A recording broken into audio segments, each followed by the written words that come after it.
Hi guys! Today I'm going to shoot autumn-winter campaign for Bessie London, and I decided to document everything for you and give you some tips on street fashion photography. A good location is the key to good street fashion photography. Today I'm shooting around Bank. It's very pretty and there is no many people, which is perfect. Remember to find a tidy place which will help you to minimize the amount of time you have to put into editing, as well as less crowded or not crowded place at all, which will help you to avoid getting people in your shots.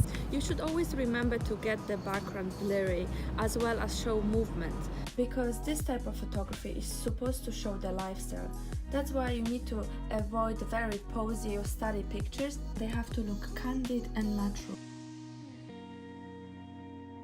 Another question is what equipment to use and what lens to bring.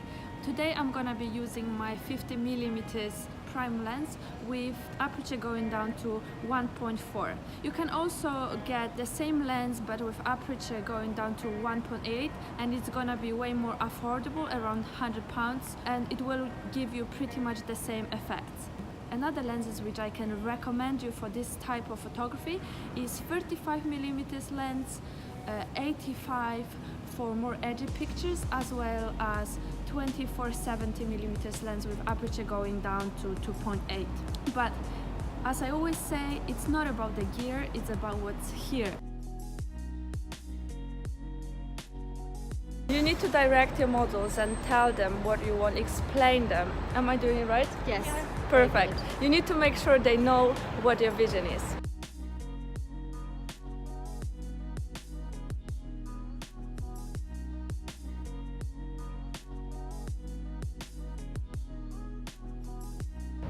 In every street fashion photo shoot I'm doing, I always rely just on ambient light. I don't think it's necessary to have any flash around.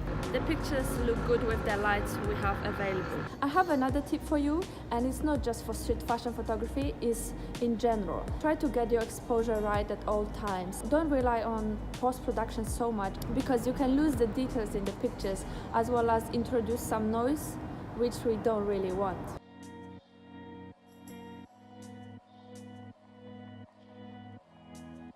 So it's a wrap, guys.